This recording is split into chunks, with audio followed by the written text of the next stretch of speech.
Maaring palawigin ng US at Iran ang kanilang tigil putukan ng karagdagang 60 araw habang maaring itinatabi na ang Israel. Nagkaroon ng kaguluhan matapos ang pagharang sa Gaza Flotilla nang magdulot si Ben Gvir ng matinding galit at bubugin ng pulis ng Espanya ang mga aktivista. Ito ang isinulat ni Trump sa Truth Social. Ang mga huling aspeto at detalye ng kasunduan ay kasalukuyang pinag-uusapan at ianunsyo sa lalong madaling panahon. Bukod sa marami pang ibang bahagi ng kasunduan, muling bubuksan ang Strait of Hormuz. Ito ang pinakabagong inanunsyo tungkol sa kasunduan. Sa tingin ko, may matibay tayong kasunduan sa kakayahan nilang buksan ang mga kipot at magsimula ng seryosong mahalagang negosasyon ukol sa mga usaping nuclear na may takdang panahon. Sana magawa natin ito dahil malaki ang suporta rito sa Gulpo. Malawak ang suporta nito sa mundo. Nauunawaan ng bawat bansang napaliwanagan namin na hindi lang ito makatwiran, kundi ito rin ang tamang gawin para sa mundo. Sabi ng Pangulo, hindi siya nagmamadali o papayag sa masamang kasunduan. Wala pang gumawa ng higit pa. Walang mas seryoso sa banta ng nuclear Iran kaysa kay Pangulong Trump. Kaya kumpiyansa ako at dapat tayong lahat ay kumpiyansa na hindi tayo magkakaroon ng masamang kasunduan. Magkakaroon tayo ng magandang kasunduan o haharapin natin ito sa ibang paraan. Mas gusto naming magkaroon ng magandang kasunduan. Maligayang pagbabalik sa inyong lahat dito sa Kwan. At tayo ba ay nasa hangganan ng isang pagbabago o pareho lang ng dati? Kaya meron tayong kasunduan, nakakaunti lang ang detalye, syempre, maraming mga lumalabas na impormasyon na nagsasabing sa esensya ay tatapusin na natin ang digmaan. Magbubukas na ang Straits of Hormuz. Mabubuhay pa rin ang Islamic Republic. Papasok na ang pera. At kailan natin makikita na mawala na ang enriched uranium? Hindi ko talaga alam, pero talagang sinusubukan kong manatiling positibo. Nahihirapan akong maniwala na si Pangulong Trump na alam ang mga nalalaman niya tungkol sa Islamic Republic ng Iran. Kahapon, lumabas ang balita na sinubukan nilang patayin ang anak niyang babae bilang ganti sa pagpatay kay Qasem Soleimani. Nahihirapan akong maniwala na bigla na lang siyang susuko at hahayaan ang rehimeng Islamiko na makuha ang gusto nila. Alam kong hindi lahat ng kasama ko dito sa panel ay sang-ayon sa akin. Ruthie, magsimula tayo sa taong hindi sang-ayon sa akin. Ruthie, pahiramdam ko palabas na naman ito. Sayaw, panlilinlang at kalituhan ulit mula sa kalaban. At si Trump, kailangan muna nating isipin na hindi siya sumusuko. Mali ba ako? Kahapon ng hapon, sang-ayon ako sa'yo at kinansela ko pa ang mga plano ng pamilya namin. Inayos ko ang mga bagay-bagay bilang paghahanda kung sakaling kailangan naming tumakbo sa mga bomb shelter at iba pa. At naniwala ako base sa mga galaw sa White House at dahil hindi dumalo si Pangulong Trump sa kasal ng anak niya at kinansela rin ang Memorial Day, pati na rin ang lahat ng plano ng staff niya para sa Memorial Day weekend at lahat ng iyon. At may nagsulat pa na ang Domino's Pizza malapit sa Pentagon ay may ipinakitang aktibidad. Wow, sige, lahat ng mga bagay na yon. At sabi ko, nangyayari na. Pero nagbago ang isip ko. At ako yung taong nagsabi mula pa noon, walang paraan, nahahayaan lang niya ito at hindi babalik at hindi muling aatake. At ang nagbago ng isip ko, una ay ang tono, pangalawa ay ang mga tweet niya. At pangatlo ay ang katotohanang sinabi ng rehimeng Iranian kina Steve Witkoff at sa mga Pakistani, sa tingin ko, na pumayag silang isuko ang nuclear na materyales. Doon ko lang nalaman na yun lang nila ito unang sinabi. Unang beses nilang inamin, pero hindi mo rin masabi. Ibibigay na raw nila ito. Hindi pa nila yon nasabi noon. Pero may isa bang liderato ng Islamikong Republika na nagsasabing, oo, sang-ayon kami. At ang mga hardliner ng IRGC ay nagsasabing, hindi. Ibig kong sabihin, posible bang nangyayari yon? Maaring kung ano-ano ang nangyayari. Medyo sang-ayon ako kay Ruthie at nakakagulat nga yon. Ganun ba? Pero oo. Pero sa bagay na ito, kasi buong Shabat, akala namin ito na yun. Mangyayari na talaga. Alam mo yun, Shabat yun, at Shavuot, at Shabat ulit. Oo, magkakasama kaming lahat, nakaayos na lahat. Akala talaga namin, papasok na kami ayon sa plano. Parang, sige, ito na to, ito na to. At nagising ako ng 2 umaga. Parang, wala. At naririnig ko lahat ng mga bagay na ito tungkol kay Trump. Alam mo kung sino ang bumubulong sa kanya ngayon. Pakiramdam ko sa ilang pagkakataon talagang naapektuhan siya ng mga tao. Kung sino man ang bumubulong sa kanya sa oras na yon, sa tingin ko, nakinig siya sa mga turko. Sa palagay ko, nakinig siya sa mga tao, kunwari, gusto ng kapayapaan. Walang kapayapaan. Patuloy na bibitay ng mga tao ang Iran araw-araw at kinukutsa nila si Trump. Sana tama ka kasi kung hindi, ito na ang katapusan para sa kanya. Parang umatras siya sa sarili niyang salita. Medyo mabigat yung salitang umatras. Pero sang-ayon ako na baka may nakaligtaan siya. Bellamy, kakabalik mo lang mula New York kung saan nag-undercover ka sa dock bar para sa amin. Ayokong maranasan yon kahit ng kaaway ko. Pero nandun ka at naramdaman mo ang atmosphere. Anong tingin mo? Sang-ayon ka ba sa akin o sang-ayon ka kay Rosie? Hindi, talagang sangayon ako sa'yo na parang iniiwasan niya talaga. Tuwing sinasabi kong sigurado na ako kay Pangulong Trump, lagi akong nagkakamali. Lagi rin itong may kinalaman sa tamang timing. Minsan, ang pagiging mainipin at gustong maghintay para sa isang bagay ay nangangahulugan na ang magiging resulta ay hindi natin alam at hindi natin nakikita. Isang komplikadong bagay ang hindi pagpunta sa kasal ng anak niya at hindi pag-golf. Lagi kong sinasabi, kapag hindi nag-golf si Trump, may kakaiba.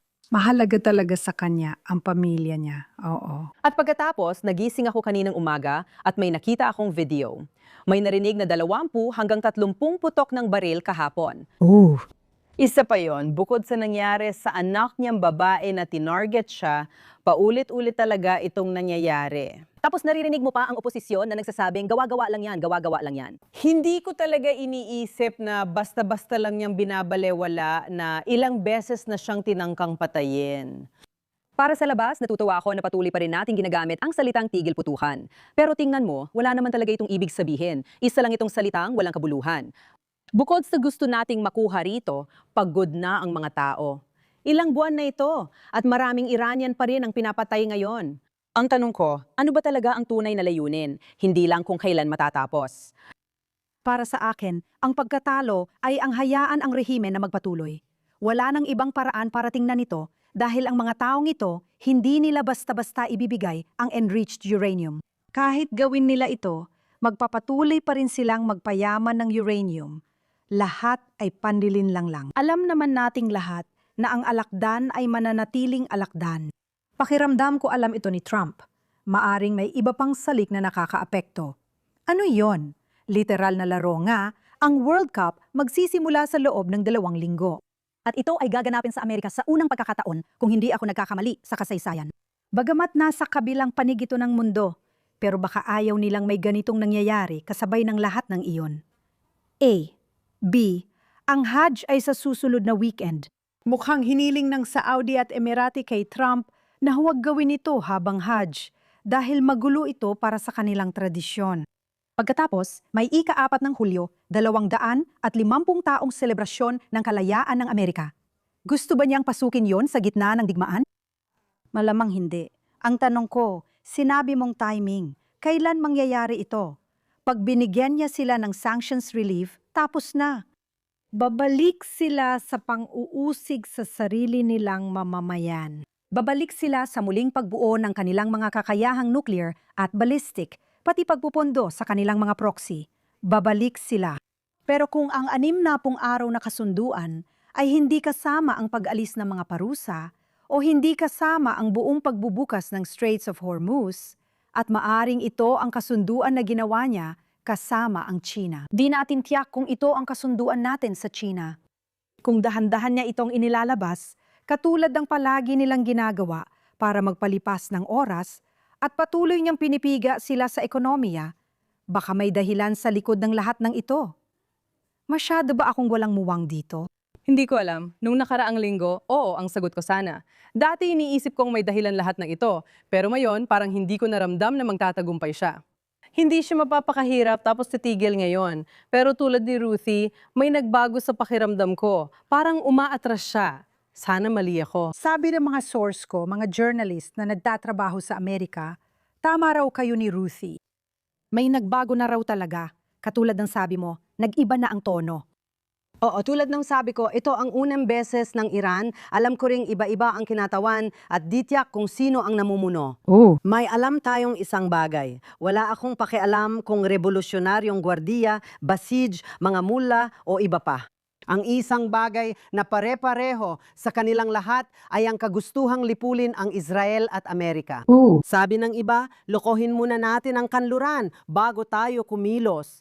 Yung iba naman, hindi na kailangan, lalaban na lang tayo. Yan ang dalawang panig. Hindi ibig sabihin na may mga moderado doon sa rehimen na yon na gusto ng kapayapaan. Kaya ang sinasabi ko mula pa noon ay, tumanggi si Trump na sabihing layunin niyang palitan ng rehimen dahil hindi yon ang plano niya. Ang pag-aalis ng kanilang mga sandatang nuklear, mga ballistic missile at mga proxy, pati ang pagsakal sa kanila sa ekonomiya. Ibig sabihin, katumbas ito ng pagpapabagsak ng rehimen at pagkatapos ay maaaring lumabas sa kalsada ang mga mamamayang Iranian. Ibig sabihin, lumilika siya ng mga kondisyon para ang mga tao ang pumalit sa kapangyarihan. Tama. At ngayon, hindi na natin naririnig ang tungkol sa mga ballistic missile. Hindi na rin natin naririnig ang tungkol sa mga proxy. Ang naririnig natin ay pumayag na raw sila. Pero hindi pa talaga, bumalik sila pagkatapos. Ayon sa kinatawan ng rehimen ng Iran, hindi sila pumayag. Ang napagkasunduan lang ay pag-uusapan pa lang ang nuclear matapos ang 60 araw. Ruthie, nagawa na nila ito dati, kaya nananatili akong positibo. Nangyari na rin noon na muntik na silang magkasundo. Lahat tayo ay nag-aalala at nagtatanong kung ano ang gagawin ni Trump. Pagkatapos, bigla silang umatake. At sinasabi mo ito, na sinabi na ng mga Iranian na hindi nila isusuko ang enriched uranium, na ibig sabihin ay babalik sila sa pagpapahiya kay Trump o pinagmumukha siyang masama o mapipilitan siya magsalita ng isang bagay na pagkatapos ay kukontrahin nila. Siguradong hindi yan ang tamang daan para sa isang kasunduan. Well, pero sinabi mo lang, ako lang, hahayaan kitang magsalita. Pero hayaan mo muna akong sabihin ng isang bagay. Okay lang ba? Binanggit mo ang World Cup at ang Hajj at ang ika-250 anibersaryo. At syempre, nariyan din ang midterms sa Nobyembre. Ang ibig kong sabihin, Laging may dahilan kung laging may dahilan. Lahat ng sinabi mo at ang pagkapahiya niya, matagal nang nangyayari. Masyado na tayong naghintay. Oo, sinasakal sila. Pero alam mo ba, kumakapit pa rin sila. oo, tama yon. Kaya alam mo, at ang mga tao sa Iran ay nasa panganib pa rin at araw-araw silang isinasa ilalim sa pagbitay. At kaya sa isang banda, ano ang nagbago? Oo, ginugutom sila. So ano ngayon? Ginugutom ang mga tao.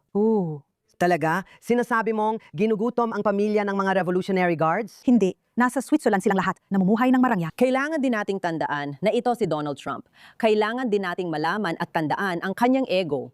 Ito ang kanyang pamana. Yan ang sinasabi ko. Ito ang kanyang pamana. Kaya walang paraan na hindi siya mananalo sa huli. Hindi ko alam kung gaano katagal ito, pero hindi siya pwedeng manood lang at mauwi sa pangalawang pwesto. Isa pang Obama. Kung may isang bagay na ayaw niyang maging eksakto, yon ay maging si Obama sa JCPOA. Hindi niya gusto yon. Hindi niya kayang mangyari iyon. At may pribilehiyo siyang hindi na kailangang tumakbo muli bilang Pangulo. Ito ang sinasabi ko, ladies. Ano nga bang lahat ng iyon? Para saan ba ang lahat ng iyon? Sa puntong ito at seryoso, sa loob ng maraming taon, para saan nga ba ang lahat ng iyon? Bago pa siya tumakbo bilang presidente, paulit-ulit yung sinasabi kung paano siya magiging. Para kang nakikinig sa batang lalaking gustong patunayan ang sarili niya sa lahat. Tandaan mo, negosyante rin siya, kaya gagawin niya ang lahat para manalo, kahit ano pa ang kapalit. Oo, sang-ayon ako dyan. Ngayon, isa pang tanong bago tayo magpalit ng paksa. Naisantabi ba ang Israel sa mga negosasyong ito? Nag-aalala ko. Tahimik ang gobyerno. Oo, sobrang tahimik. Pag tahimik si Bibi, may malaking mangyayari. Tama. O dahil wala siyang plano. Sige.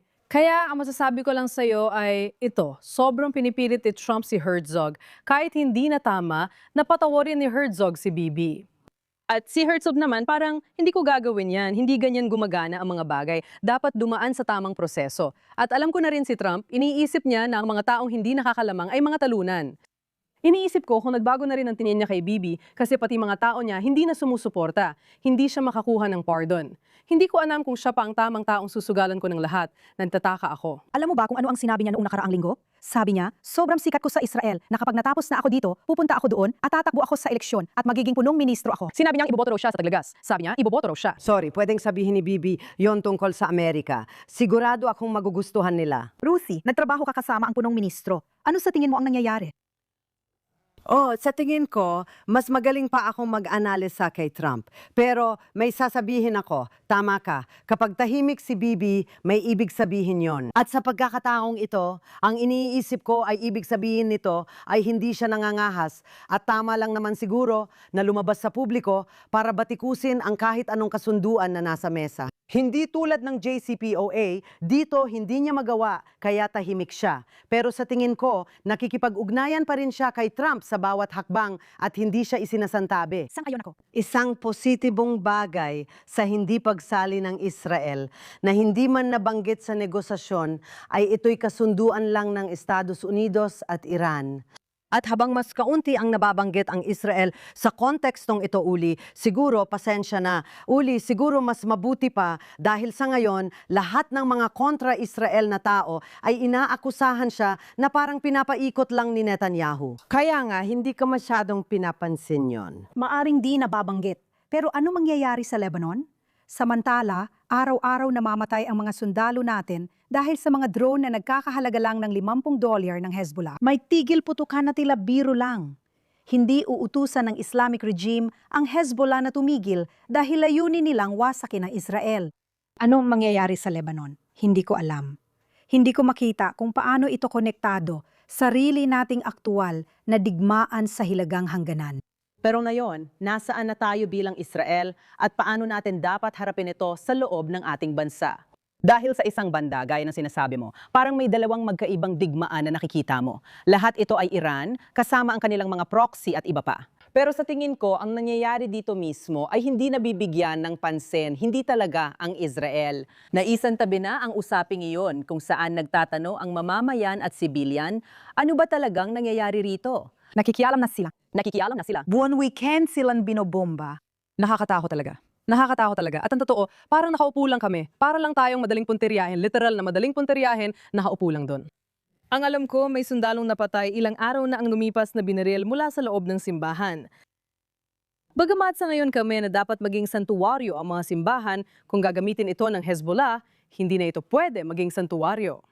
Hindi dapat tayo mapigilan. Mali ito, para tayong madaling punteriyahin. Ganito rin ang ginawa nila sa Gaza, hindi ba? Oo. Tama. At ang kapansin-pansin at sa tingin ko nakapagpapalakas loob kahit papaano itong isang bagay na ito ay sa pag-uusap sa telepono ni Netanyahu at Trump kagabi o kung kailanman yon sa oras ng Amerika o Israel, kung anuman. Kagabi, parehong sinabi o pinagkasunduan ng dalawang lider na may karapatan ng Israel na ipagtanggol ang sarili nito at gawin ang kinakailangan laban sa mga kaaway nito. At kaya inisip ko na ang ibig sabihin noon ay ang Hezbollah. At sana, sa lalong madaling panahon, hindi pipigilan ni Trump ang Israel pagdating sa Hezbollah. Dahil hanggang ngayon, nakikipaglaban kami na parang may isang kamay na nakatali sa likod namin. At hindi masyadong sumusugod. Isa sa mga dahilan ng patuloy na pagkamatay ng ating mga sundalo, bukod sa sumasabog na drone na mahirap labanan, ay dahil pinapapasok natin silang naglalakad sa mga gusaling may patibong. Parang sa Gaza rin ito, sa halip na bombahin na lang ang lahat mula sa himpapawid. Pero siyempre, Hindi natin gagawin yon dahil ayaw natin ng masasawi. pero ang 1,000,000 tao ang nailikas. Ito ang resulta ng pagsasabi natin sa kanila na lumikas sila mula sa lugar. Pero hiniling sa amin ni Trump na maghinay-hinay, na wag, alam mo na, puntiryahin ang Beirut o kung ano paman. Kaya kung ang totoong sinabi ni Netanyahu kay Trump sa tawag sa telepono ay, sige, pero kailangan naming asikasuhin ang Lebanon.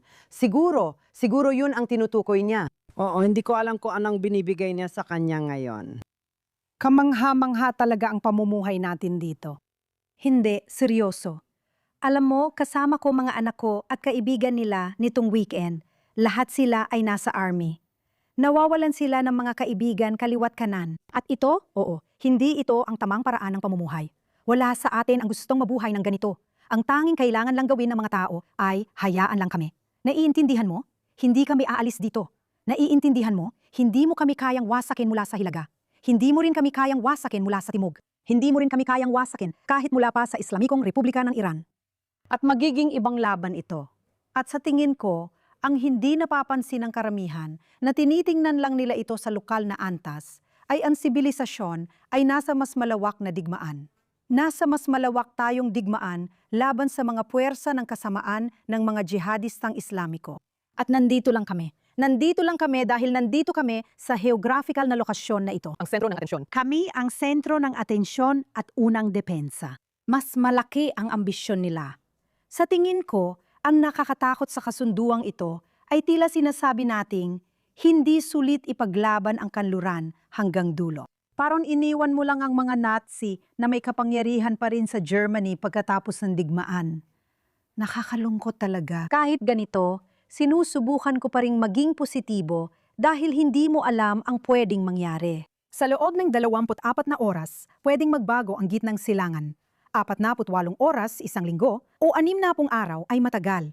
Sa tingin ko, ang 60 araw ay lampas, ika-4 ng Hulyo at hanggang katapusan ng Hulyo.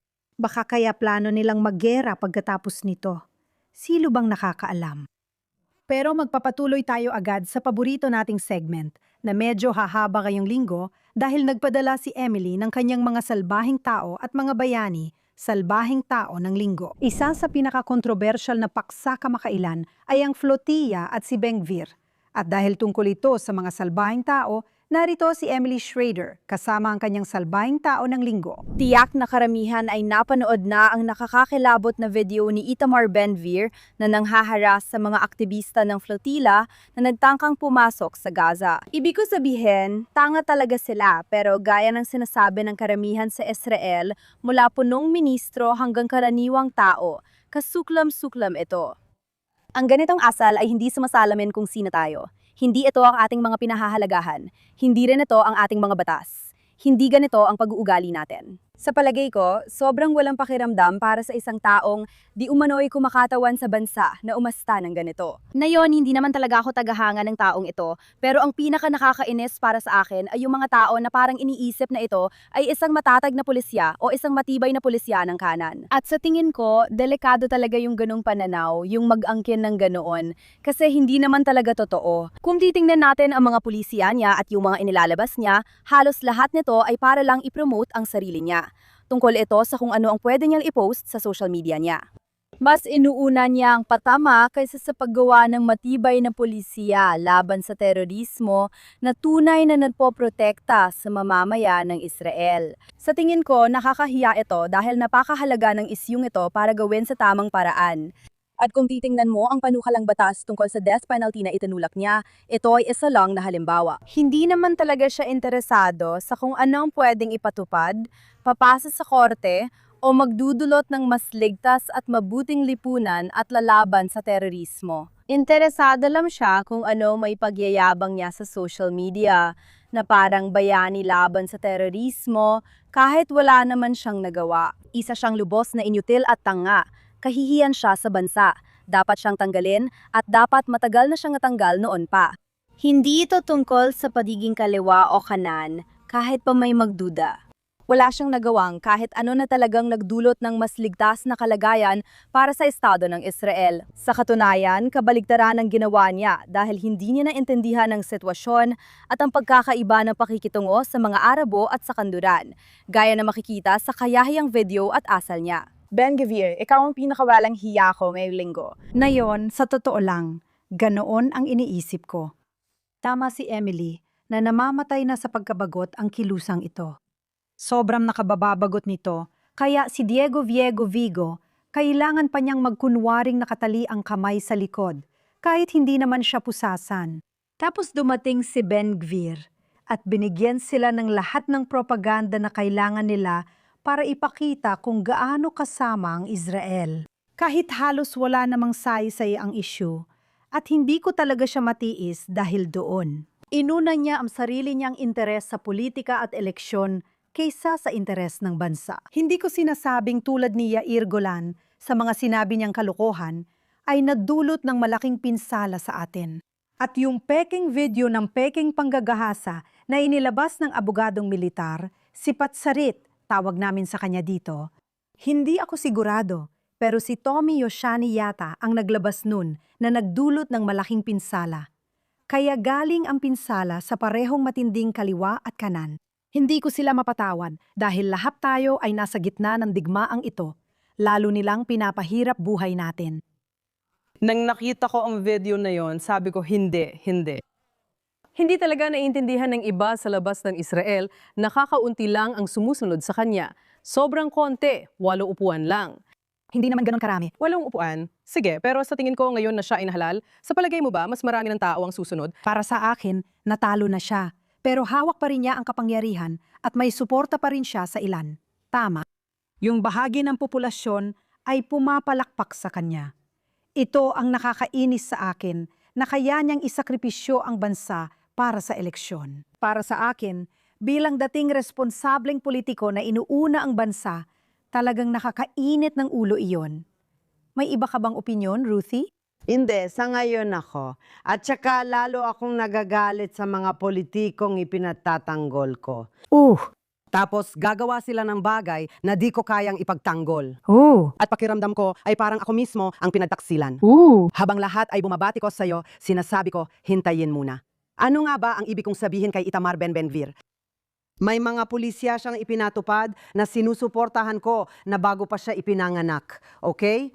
Alam mo, parusang kamatayan para sa mga terorista at pagtiyak na ang mga kulungang pinaglalagyan ng mga terorista ay hindi na parang summer camp o country club. Lahat ng ginagawa niya, pati karapatan ng mga Hudyo magdasal sa Temple Mount halimbawa. Pero kapag gumagawa siya ng mga kalokohang pambata, oo. Halimbawa, ang asawa niya ay naglagay ng dilaw na silo bilang dekorasyon sa cake niya noong 50 kaarawan niya.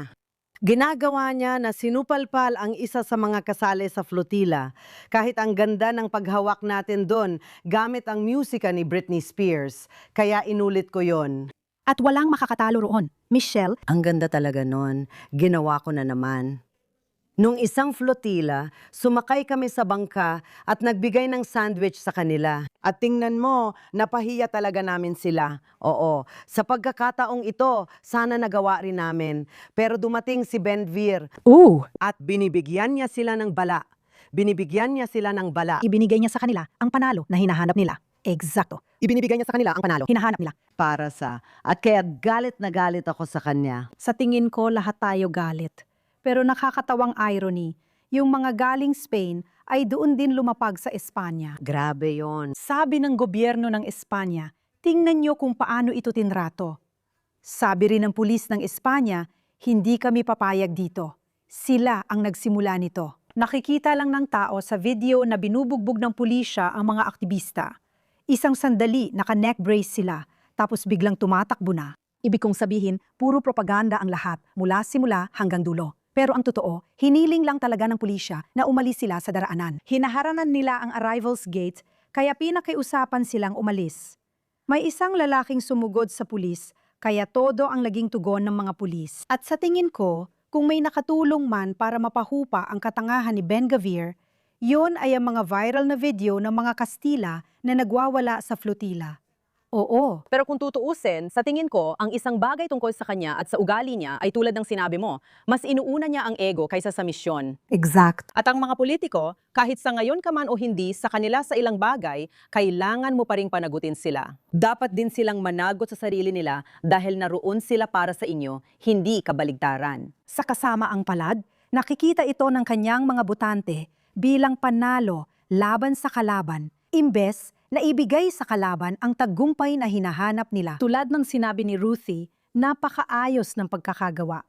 Ang buong usapin tungkol sa flotilla ay napangasiwaan ng perpekto. Tapos biglang dumating ang tanga na ito. Hindi ko kaya. May nakita akong talagang kamanghamahang bagay. Di ko alam kung nasa Channel 10 ito. Mamapito o siyam na taon nang nakalipas. Tungkol ito sa isang babaeng taga-Kanluran, sa tingin ko ay Olandesa o Aleman, na kunwaring sumali sa ISP na Solidarity for Palestine yata ang pangalan o parang ganoon. Hindi naman talaga nila iniintindi ang mga Palestino. Alam na natin yan. Pero bakit sila pumupunta sa Hebron? Dahil kaguluhan ang buong agenda nila. Ang gusto nila ay pabagsakin ang kanluran. At dito ang pinakamagandang lugar gawin yon, kung saan lumalaban ang kanluran sa kaguluhan, di ba? Kaya nag-undercover siya. Pinag-uusapan nila na hindi mahalaga kung ano ang gawin ng mga Palestino. Hindi ka dapat magsalita ng masama tungkol sa kanila. Kahit pag gumawa sila ng terorismo, hindi ka dapat magsalita ng masama. Lagi silang lumalaban. Lagi silang lumalaban. Parang nakuha niya at pwede mong panoorin, maririnig mo silang nagbibigay sa kanya ng mga espesipikong tagubilin. Kamahamahang panoorin ito. Kailangan mo talaga itong mapanood. Kamangga-mangga. Pero Kamanga-manga ito, pero ito mismo ang flotilla. Di ba? Hindi ito tungkol sa Gaza. Hindi sila makakarating doon. Iyon. Hindi man lang nila nabasa ng hangin. Ito, hindi man lang nagkunyari. Hindi man nila. Pero tungkol sa... Ito ay tungkol sa kaguluhan at ang katotohanan ng mismong pulis ng Espanya ang nananakit sa kanila, na mabuti rin daw para sa kanila. lahat ng magagandang bansa ngayon at mabubuting tao. Sana maintindihan ng lahat na sila ay tagapaghasik ng kaguluhan saan man, hindi lang dito. Madali tayong maging target nila. Sige, iwanan muna natin ang lahat ng mga tangang nasa lahat ng panig ng isyung ito. Ruthie, sino ang napili mong pinakawalang hiya ngayong linggo? Mahigit sa isa ang pinakawalang hiya ko ngayong linggo. Ito ay ang J Street, ang organisasyon at ang mga organisasyong Hudyo na umatake kay Ambassador Yechiel Leider, ang ating embahador sa Washington, dahil sinabi niyang ang J Street ay isang kanser sa komunidad ng mga Hudyo. At sinabi niya yon dahil ang J Street ay bumoboto laban sa Israel sa lahat ng posibleng paraan at seryosong bahagi ng boycott, divestment at sanctions. Gusto nilang pigilan ang pagbebenta ng Iron Dome missile batteries at lahat ng iyon. Sila at palagi nilang sinasabi, ang pinuno ng J Street ay anak talaga ng isang Israeli at siya ay mahabang kwento yan. Pero anak talaga siya ng isang right-wing na Israeli na umalis ng Israel dahil sa alitan kay Ben-Gurion na masyadong makakaliwa para sa kanya. Ang anak niyang si Jeremy Ben-Ami lagi sinasabi na pro sila at pro-Israel na organisasyong Hudyo. Pero sabi ko, talaga ba? Parang anti-Israel na ang tawag na yon sa pro-Israel kung nasaan sila. Pero ang dahilan kung bakit sinabi yon ni Yechiel Leider, ang ambassador, ay dahil doon. Pinapahina nila, sabi niya, kung pro-Palestinian ang itatawag nila sa sarili nila, hindi ko sana yon sinabi dahil magiging tapat sila. Nakipagkita na ako sa pro-Palestinian na grupo, pero wag mong sabihing ikaw rin Pro-Israel. at ang mga organisasyong Hudyo na tumutol sa sinabi niya, syempre, mga dulong kaliwa, radikal na organisasyong Hudyo. Kaya sila ang mga walang hiya ko. Ipinagtanggol ko si Yechiel Leider sa sinabi niya. Sang-ayon ako at ipinagtatanggol ko si Yechiel later. Tama siya. Sabi nila, nag-away sila sa Twitter dahil magkaiba sila ng opinyon kung ano ang mabuti para sa Israel. Ano nga ba ang mabuti para sa Israel? Hindi natin pinag-uusapan ang military aid, kundi yung mga binili natin lang. Nangangahulugan itong pabor sila sa pag-boycott ng nag-iisang estadong Hudyo. Huwag mong sabihing ikaw ay Zionist. Isa kang post-Zionist sa pinakamabuti o anti-Zionist sa pinakamasama. Sa kahit anong paraan, siguradong mga walang hiya kayo at kami ay sumusuporta kay Yechiel later. Ang iba, umalis na lang. Magaling. Hindi, tama na. Sige na. Hindi. Totoo naman. Shoshana. Sa totoo, may dalawa akong walang hiya na magkaugnay. Isa siyang barista. Sa palagay ko, 19 siya at bilang nanay, nakakatakot ito. Ang 19 na taong gulang na barista ay naglagay ng swastika sa isang tasa ng kape na inihay niya sa isang mag-asawang Hudyo sa London. Ano? Gaano ka nakalayo sa katinuan para sa trabaho mo na makilala mo ang isang mas matandang mag-asawang Hudyo at magkaroon ng lakas ng loob na lagyan ng swastika ang kape nila? Ano ang sinasabi nito tungkol sa paniniwala ng tao at hindi pag-aalala sa pagkawala ng trabaho?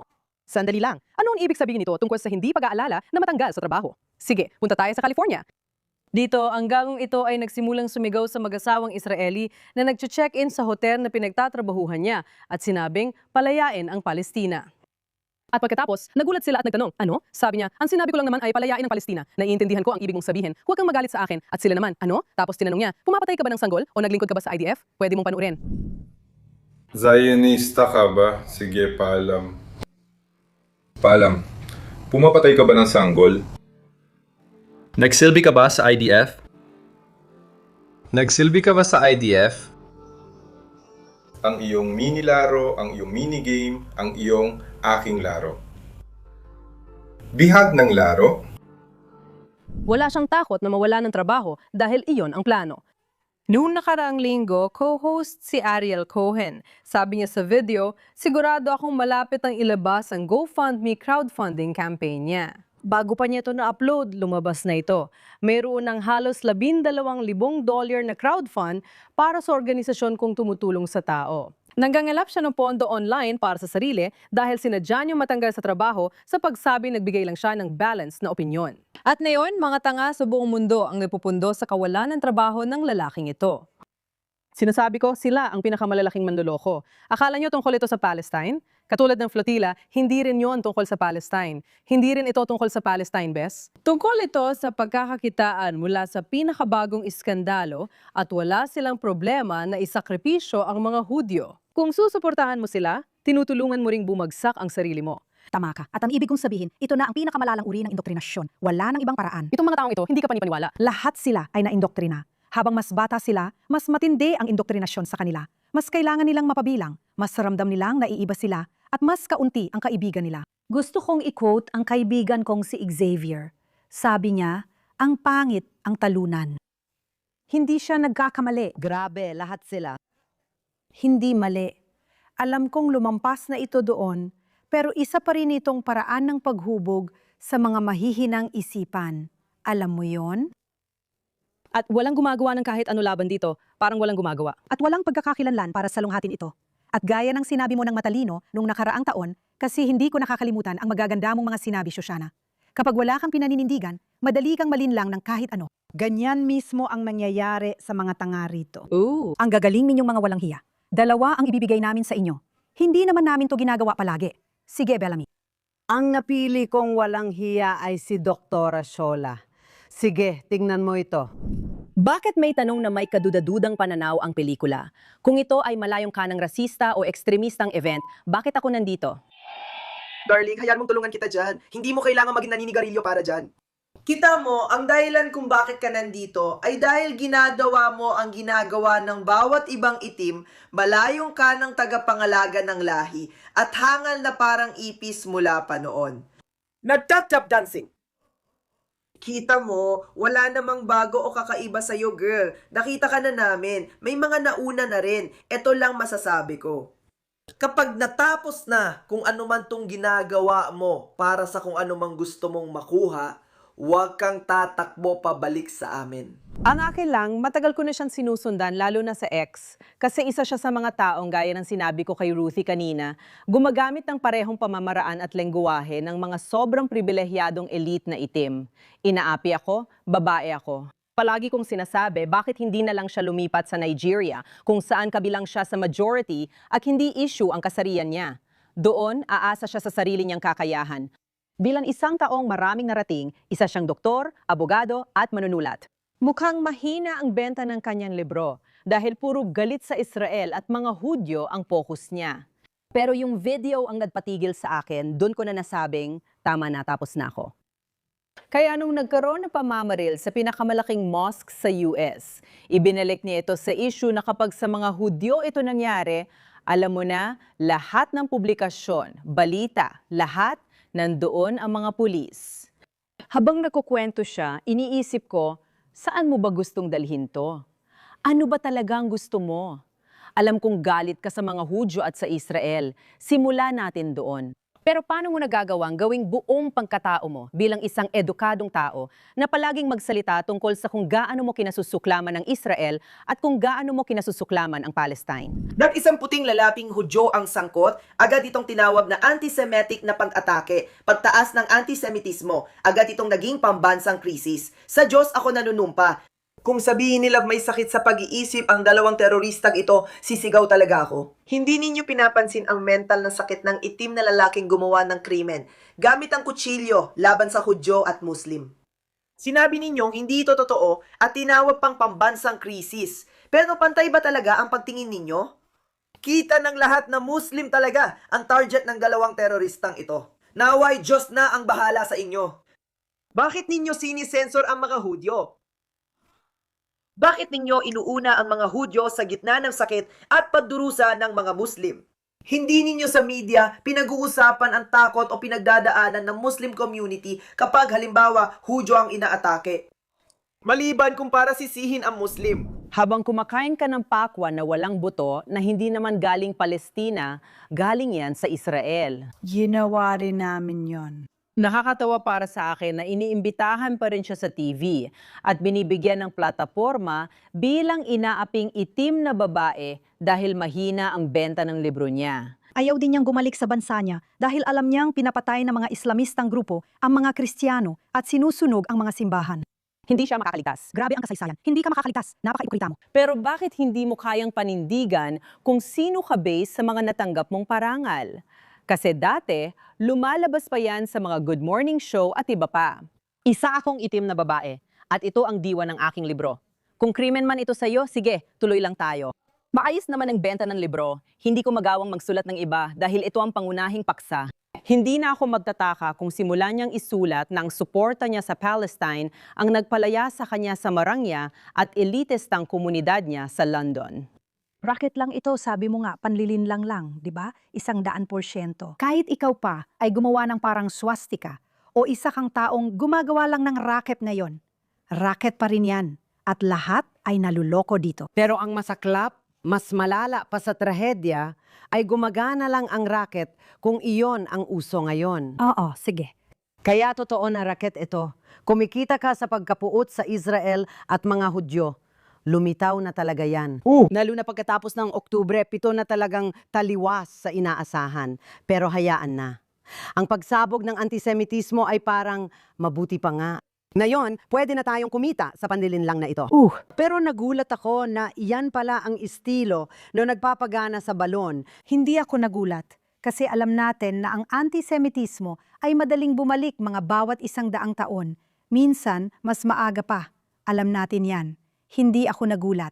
Ang ipinagtataka ko, iniisip ko kung gaano pa ito lalala bago magbago ang sitwasyon. Gets mo ba? Hindi ko talaga alam kung hanggang saan pa ito lalala. Abot ba ito sa kasamaan ng mga Nazi, gaya ng Germany noong dekada 30? Sabi mo nga, andyan na tayo. Hindi ko iniisip na simula pa lang ito. Nandyan na tayo. Dahil sa nakita at naranasan ko sa New York, dati ko yung tinawag na tahanan, 17 taon akong tumira roon. Doon nagsimula ang buhay ko bilang adulto. Pero ngayon, hindi ko na ito makilala. At sino mang may nararamdaman tungkol sa digmaan o nagsusuot ng Star of David o kahit maliit lang, parang bigla na lang umaatake ang sakit na yon at makikita mong nagbabago sila. Parang nagiging mga halimaw talaga sila sa isang paraan. At noong nasa paggunita ako ng Nakba, natalo kami, kaya parang nagdiriwang kami.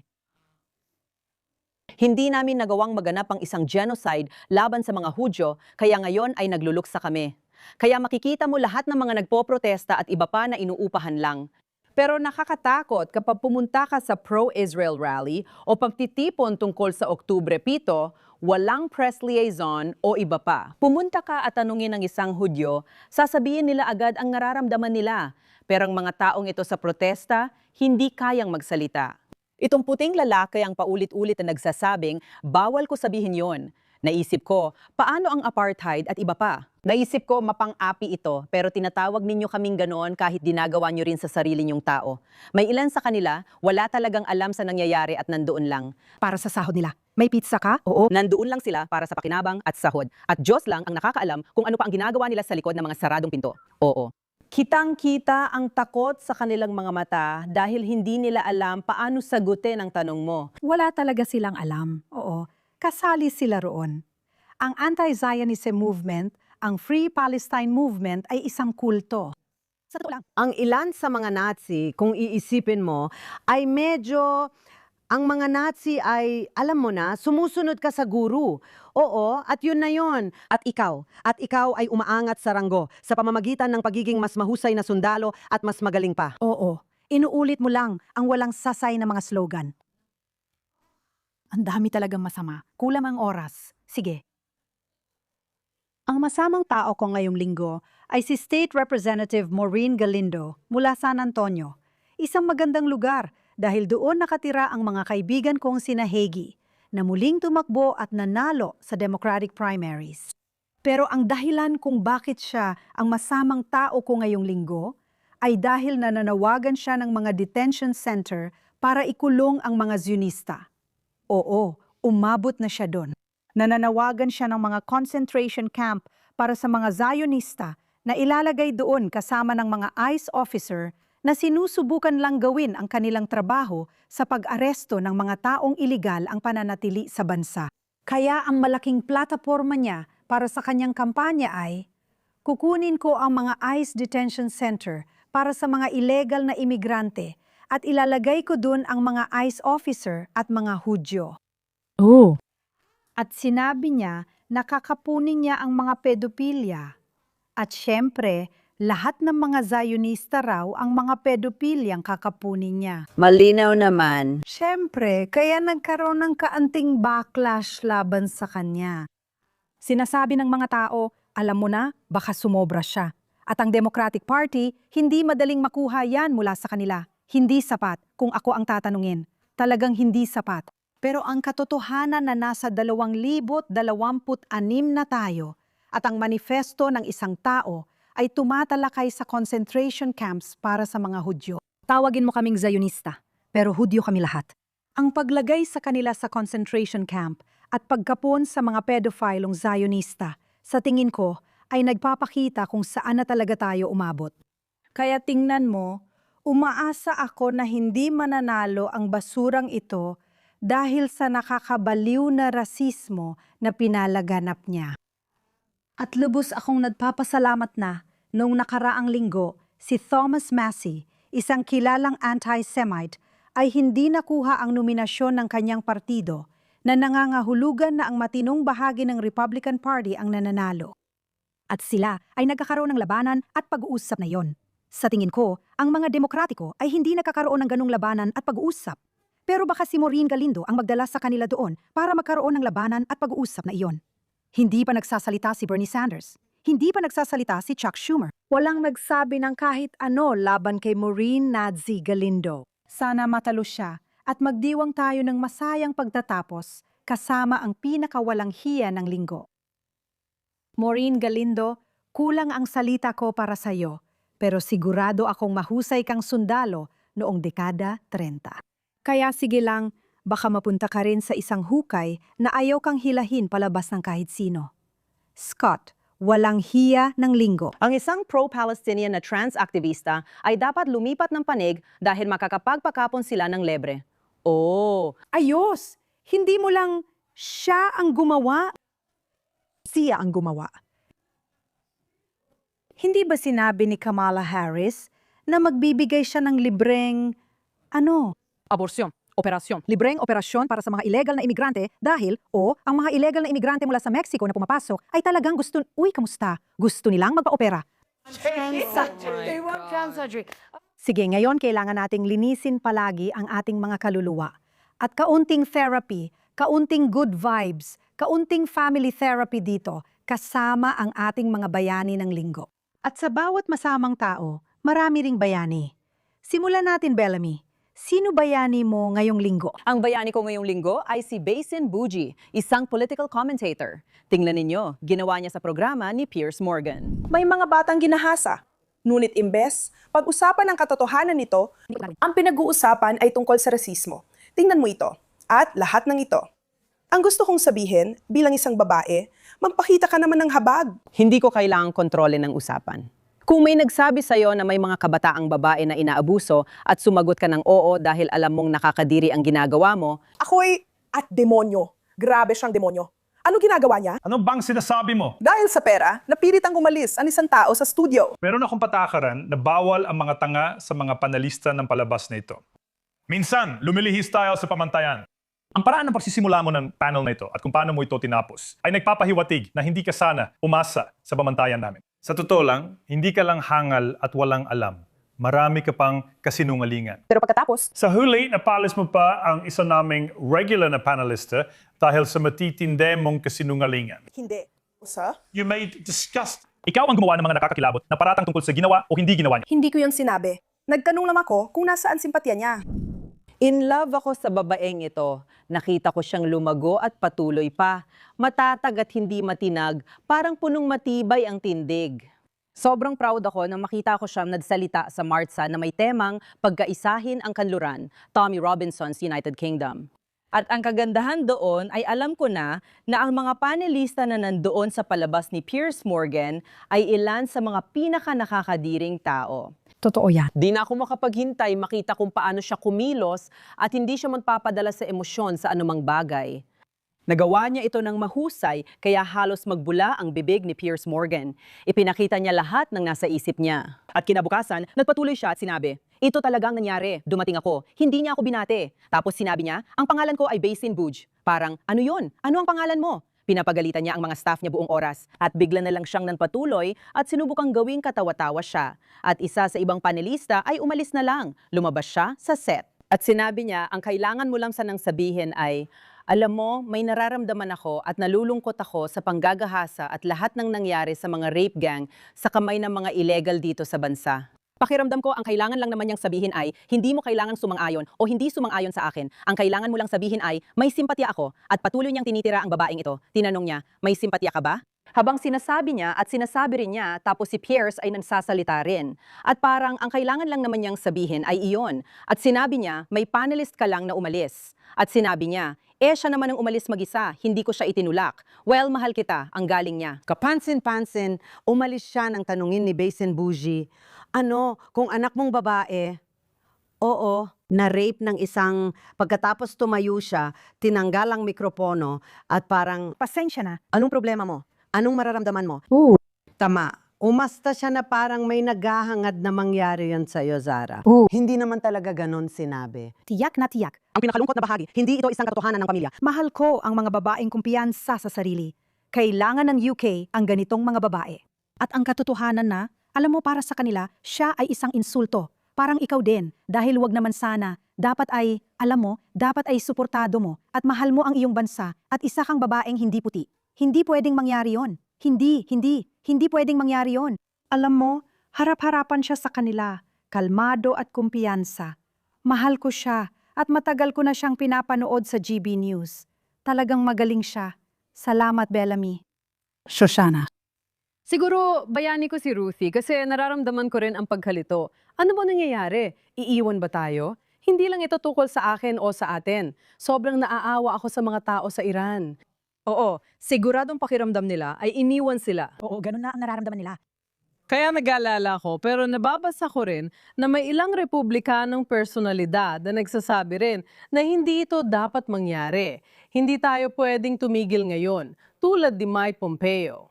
Ikinumpara niya ito sa kasunduan ng Iran noong 2015 at sinabing papayagan itong terorisahin ng Tehran ang mundo. Tinutulan ni Lindsey Graham ito at sinabing bangungot ito para sa Israel kung may kasunduan mong tatapos ng sigalot na kinasasangkutan ng Iran. Dahil pinaniniwalaan na hindi mapoprotektahan ng Strait of Hormuz laban sa terorismo ng Iran. At nananatili pa ring may kakayahan ng Iran na sirain ang mga pangunahing infrastruktura ng langis sa Gulpo. At pagkatapos ay makikita ang Iran bilang ng hingibabaw na puwersa na nangangailangan ng diplomatikong solusyon. At sinasabi niya ito sa madaling salita, sinasabi niya na hindi ito mangyayari, naiintindihan niya at para sa kanya, hindi ito magandang kasunduan. Basta may nagsasabi nito, nararamdaman kong may pag-asa pa rin. Hindi lahat sumasang-ayon dito at kapag lumampas sila sa hangganan, doon ako mag-aalala. Masaya akong maging optimistiko tulad mo at pinapahalagahan ng mga Republikano sa pagsabing hindi maganda ang ideya. Siyempre kasama mo ako. Ibig kong sabihin, ang puso namin ay para sa mga mamamayang Iranian. Sila ang totoong naiwan, sila ang higit na naghihirap kaysa kanino man dito. At nabubuhay sila sa ilalim ng isang Nazi na diktadura na pumapatay ng mga babae dahil lang sa pagpapakita ng hibla ng buhok na nanggagahasa ng mga babae at pagkatapos ay pinapatay sila. Ito rin ang mga halimaw na tumawid sa hangganan noong Oktubre 7 at ginawa ito sa ating mga kababaihan. Kung hindi ito nakikita ng mundo, hindi ko alam anong klaseng mundo ang tinitirhan natin. Hindi ko talaga alam, pero sana ako ang tama at kayo ang mali. Okay lang sa akin magkamali. Ruby, sino bayani mo ngayong linggo? Sige, ngayong linggo ang mga bayani ko ay ang mga producer ng isang video clip na inilabas bago ang pagdiriwang ng Shavuot ng mga Hudyo na ilang araw lang ang nakalipas. Talagang para simulan ang kampanya ng Partidong Likud yon. Pero ang nakakabilib sa clip ay tungkol ito sa pamilyang nagkakasalo sa hapagkainan. At gusto nung anak na umamin, gusto niyang sabihin sa kanyang mga magulang na siya ay sumusuporta kay Bibi Netanyahu. Lumabas na ang Diyos ang lumika ng isda. Inay? גועל נפש.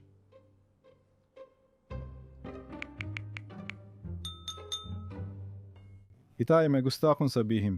Sinasabi mo, mawaliktet na ay lulamar batas musugan na. وايد استمرن زي كهزال بعمر تاعي شامباني ايدي بيلي هيتين متابنك Magsasalita ako, makakanin ako, okay? ayos lang wala sino man nagluto. Sa mga araw, sa tingin ko ay maganda. Naku, bilang ng tubig, ito ay may-ari ng bahay. Oh, sige. Si. Iba pa. Tubig, boom! Ako ay bibista. Parang panaginip! Gusto mo bang makita? Hindi ako sigurado kung ito ay ati ko daspreno. Atas suker. Kultura, kasama ang mga tao. 674 na pagsabog dahil walang nagpapasa kay Brisat, hindi ito minimum, hindi ito bahagi. Ima, kayo ang bahala sa... תקשיבי, הם רבים בפיצוצים כי אף שלהם הרסו בביסט הזה. Yan. Sa harap ng langit, Emma. Mabuhay! Hindi kayo nag-iisa! Mahigit 2 milyong butanteng kanan ang humaharap taon-taon sa Palyak, Kas at Sina! Dahil lang sa relihiyon ng partido. Maghanap sa Google! Pindutin mo lang yan, huwag ka magsimula mama, hindi mo yan makikita. Seryoso ka ba? Maghanap sa Google, BB is est. Hindi man lang kalahating tao. Mama, totoong bakla ka? Totoo ka ba talaga? Kapag may gustong sabihin sa'yo, sasabihin nila, bakla ka. At sagot niya, hindi. Tapos sasabihin nila, ayos lang, mamahalin ka pa rin namin, ano man ang mangyari. At nagpapatuloy ang clip. Ayokong spoil para sa iba. Pwede nyo itong panuurin. Nag-viral ito online. Shinare ito ni Elon Musk, pati na rin ni Ted Cruz. Sumulat ako ng kulum tungkol dito dahil espesyal ito at konektado sa sinabi mo. Kapag ang black na babae ay di tugma sa hulma ng kaliwa, ganoon din dito. Sa clip na ito, tinanong siya, paano ka naging taga-suporta ni Netanyahu? Nagbabasa ka ng mga libro. Nasa elite unit ka ng army, yung elite intelligence unit. Hindi ka pwedeng maging ganoon. Kaya, ang punto dito ay kung hindi ka pasok sa isang hulmahan. At talagang nakakatawang clip yon. At sa kasamaang palad, talagang nagwala ang mga nasa kaliwa tungkol dito. Kasi sila lang ang pwedeng magbiro. Madalas nilang gawin yan sa mga satire show. Sa maliit na clip na ito, biglang nagtatanong lahat, uy, bakit? Oo, masasabi ko na ang mga election clip ng Likud ay laging napakaganda, laging nakakatawa at talagang maganda. At tingnan mo, ito ang mga pinag-uusapan ng mga tao. Nakikita mo ito sa UK. Alam mo, nung panahon na mas involved pa ako sa mga bagay sa UK nung ako ay paalis pa lang. Tungkol lahat sa Brexit at nagkakahiwalay ang mga pamilya kasi kung hindi ka pabor sa Brexit, baka tanga ka raw. Alam mo, hindi ka pwedeng mag-opinyon na hindi tama o hindi kaliwa ayon sa usapan. Kaya nakakatawa talaga ang clip na yon at alam mo, mas marami talagang tao ang konserbatibo kaysa sa inaakala ng iba. Paulit-ulit itong nangyari kay Trump. Walang nag-akala na mananalo siya dahil walang nag-isip na may kakilala silang boboto kay Trump. Pero meron pala. Ganon din ang nangyayari kay Spencer Pratt at na-enjoy ko talaga ito. Kumakandidato siya bilang alkalde ng LA. Kalaban niya ang mga tiwali at inutil na hinayaang bumagsak, masunog, at sakupi ng mga walang tirahan ang mga kalsada. Mga karayom kung saan-saan. Lumabas ang lalaking ito at sinabing tama na, sobra na at walang gustong pag-usapan siya.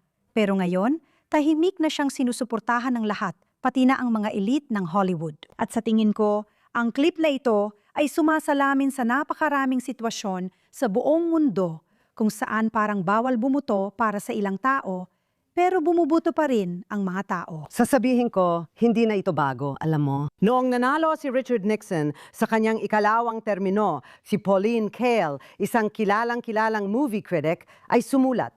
Nang nanalo siya ng landslide, sumulat siya, hindi ako makapaniwalang nanalo si Richard Nixon ng landslide. Wala akong kilalang bumuto sa kanya. Nasa tama siya sa mundo niya at hinayaan ko, hindi lang sinabi sa kanya.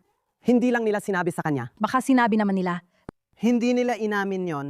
Hindi ang kaibigan niya Hindi siya kaibigan. Nasa sarili siyang mundo kasama ang mga taong tulad niya, habang karamihan sa bansa ay iba. Totoo na ang mga tao ay nasa sarili nilang mundo at ito ang epekto ng social media. Pinaghiwa-hiwalay nito ang lahat. Sa tingin ko, hindi masyado dito sa Israel. Dahil mas maliit ang bansa namin, mas marami kaming nakakasalamuha. Pero ang mga tao, nakikipag-usap lang sa mga taong pareho ng iniisip nila. Oo, katulad ng mga tao na online lang, nakikipag-usap sa mga kapareho nila ng pananaw. At malaking problema yon. Kaya itong video na ito ay talagang napakagaling. Sige, ang bayani ko ngayong linggo ay mula sa kultura at sining at medyo lumilihis din ako sa nakasanayan dito. Si Laszlo Nemes ay direktor na nanalo ng maraming parangal para sa pelikulang Son of Saul tungkol sa Holocaust noong 2015. Kasalukuyan siyang nasa Cannes Film Festival, alam mo, kasama ang isa pang pelikula na kakalabas lang niya. At sinabi niya talaga na merong original anti-Semitismo na nangyayari ngayon, tinatanggap at itinutulak pa. At hindi niya maintindihan kung paano tayo napunta rito. At muli, lagi akong nagbibigay ng papuri sa mga tao sa ganoong mga grupo. Nabahagi ng orgy ng antisemitismo kung saan tanggap na tanggap ang siraan at siraan ang Israel nang hindi man lang nagdadalawang isip. Kung saan may mga hunghang tulad ni Javier Bardem na akala Superman na dahil lang sa Free Palestine. At pagkatapos, may isang matapang na direktor ng pelikula mula sa Hungary na nagsasabing, saan na ba tayo nabubuhay ngayon? Isa itong orgy ng antisemitismo. At sinabi niya ito sa The Guardian na hindi naman talaga kakampi natin. Oo, kaya siya ang aking bayani dahil kailangan ng tapang para magsalita laban sa sarili mong komunidad kahit na tama ang ginagawa mo. Hindi siya pasasalamatan. Malamang ay kanselahin pa siya, pero ginawa pa rin niya ito. Kaya Laszlo Nemes, ikaw ang aking bayani ngayong linggo. Pinakagusto ko ito sa industriya ng aliwan o sining dahil gusto ko talagang makita kapag pinag-uusapan natin ang mga taong may mga team na humahawak sa kanila. Hindi naman talaga alam ng maraming tao kung sino talaga sila sa karamihan ng oras. Kaya ang status quo ay siguraduhin na umiwas ka sa politika. Siguraduhin na gawin mo ito. O sige, sabihin mo lang na Free Palestine, siguraduhin na gawin mo ito dahil ito ang paraan na kailangan nating tahakin at na yon sa loob ng industriya. At kapag ang mga taong kagaya nila ay tunay na ipinapakita kung sino sila at alam nila, ito ako, ito ang mga pinapahalagahan ko at dito ako tumitindig. At matatag ang tumatayo sa pagsasabing, wala akong pakialam kung i-cancel nila ako. Wala akong pakialam kahit ano pa ang gawin nila. Magtratrabaho ako at ipaglalaban ito. Tama ang ginagawa ko. At nakita natin ang ilang halimbawa niyan kamakailan lang.